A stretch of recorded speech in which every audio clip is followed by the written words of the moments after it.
Hello বন্ধুরা, আগের ব্লগে আমি বলেছি যে 16ই নভেম্বর আমার মেয়ের জন্মদিন। দেখো আমরা চলে গেছি দোকানে কেক পছন্দ করতে।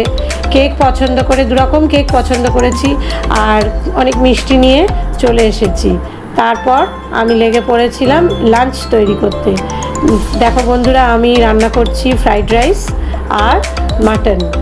আমার মেয়ে খুব মিষ্টি জিনিস পছন্দ করে, তাই চাটনি করেছিলাম ওর জন্য আর মিষ্টির ব্যবস্থা করেছিলাম।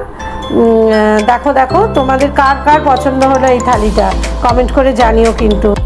তারপর সন্ধেবেলা ও কেক কাটলো, কেক কেটে সবাইকে একটু একটু করে কেক খাওয়ালো আমাদের। তারপর ওর বন্ধুস্থানীয় কয়েকজন এসছিল, তাদের সাথে হুল্লোড় করে সন্ধেটা কাটালো। আর তারপর ডিনার করা হলো। ডিনারে ছিল বিরিয়ানি আর মাটন আর আইসক্রিম, কিন্তু আইসক্রিমটা পরে আসার জন্য বন্ধুরা তোমাদের দেখাতে পারলাম না।